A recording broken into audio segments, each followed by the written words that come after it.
నమస్కారం. ఆదాబ్ హైదరాబాద్ న్యూస్కి స్వాగతం. ఈరోజు హెడ్లైన్స్. సిట్టింగ్ జడ్జిని కేటాయించండి.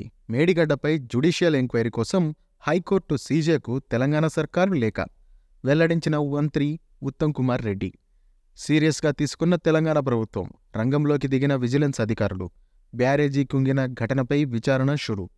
ఇంజనీర్ కార్యాలయంలో సోదాలు. 10 ప్రత్యేక విజిలెన్స్ బృందాలతో తనిఖీలు. పార్లమెంట్ ఎన్నికల వేళ బీఆర్ఎస్లో టెన్షన్. కాళేశ్వరం ప్రాజెక్టులో పెద్ద ఎత్తున అవినీతి అక్రమాలు జరిగాయని, 1,00,000 కోట్ల రూపాయల కుంభకోణం జరిగిందని కాంగ్రెస్ పార్టీ మొదటి నుంచి ఆరోపిస్తోంది. 30 రోజులు 8 కోట్లకు పైగా మహిళలు. మహాలక్ష్మి పథకానికి మహిళామణులు ఫిదా. ఆర్టీసీ బస్సుల్లో పెరిగిన మహిళల రద్దీ. ఆక్యుపెన్సీ 69% నుంచి 88% పెరిగిందన్న అధికారులు. 50కి పైగా డిపోలలో 100% ఓఆర్ నమోదైందన్న ఆర్టీసీ ఎండీ. పేద విద్యార్థులకు ల్యాప్టాప్లు. ఖమ్మంలో ఆయిల్ ఫామ్. గోద్రేజ్ ఆగ్రోవెట్ కంపెనీతో ముఖ్యమంత్రి రేవంత్ రెడ్డి చర్చలు. ఆయిల్ ఫామ్, డెయిరీ బిజినెస్ను మరింత విస్తరించేందుకు రాష్ట్ర ప్రభుత్వం సంపూర్ణ సహకారం అందిస్తుందని హామీ. అక్రమార్కుల జేబుల్లోకి సమగ్ర శిక్ష నిధులు.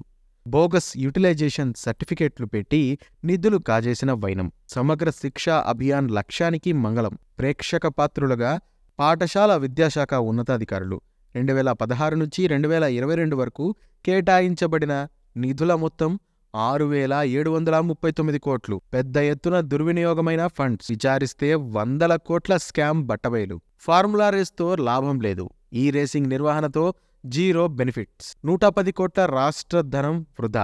ఓ కంపెనీకి లబ్ధి చేకూర్చడానికే రేసింగ్. టికెట్లు అమ్ముకొని లాభపడ్డ ఓ కంపెనీ. ఐఏఎస్ అరవింద్ కుమార్ కు నోటీసులు వెల్లడించిన డిప్యూటీ సీఎం బట్టి. విడతల వారీగా రైతు బంధు అమలు. ఎకరా 2 ఎకరాల వారికి ముందుగా. కలిసి కష్టపడదాం. కేసీఆర్ దళంగా ఐకమత్యంగా ముందుకు సాగుదాం. జరిగిందేదో జరిగింది, కలిసి కట్టుగా పోరాడదాం. అసంతృప్తికి కారణాలను సమీక్షించుకొని సాగుదాం. ఫిబ్రవరిలో ప్రజల మధ్యకు బీఆర్ఎస్ అధినేత కేసీఆర్. పార్లమెంట్ ఎన్నికలలో ఖమ్మం సీటును ఖచ్చితంగా గెలవాలి. తెలంగాణ గలం బలం బీఆర్ఎస్ పార్టీదేనన్న కేటీఆర్. అర్జున అవార్డును అందుకున్న మొహమ్మద్ షమీ. షమీ ప్రతిభకు గుర్తింపుగా ప్రకటించిన కేంద్రం. ఢిల్లీలో క్రీడా అవార్డుల ప్రధానోత్సవం. కదులుతున్న మాల్దీవుల అధ్యక్ష పీఠం. అవిశ్వాసానికి పిలుపునిచ్చిన ప్రతిపక్షం.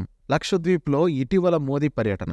లక్షద్వీప్ను ప్రోత్సహించేలా ట్వీట్లు. అక్కసు వెలగెక్కిన మాల్దీవుల నేతలు. మండిపడుతున్న భారతీయులు.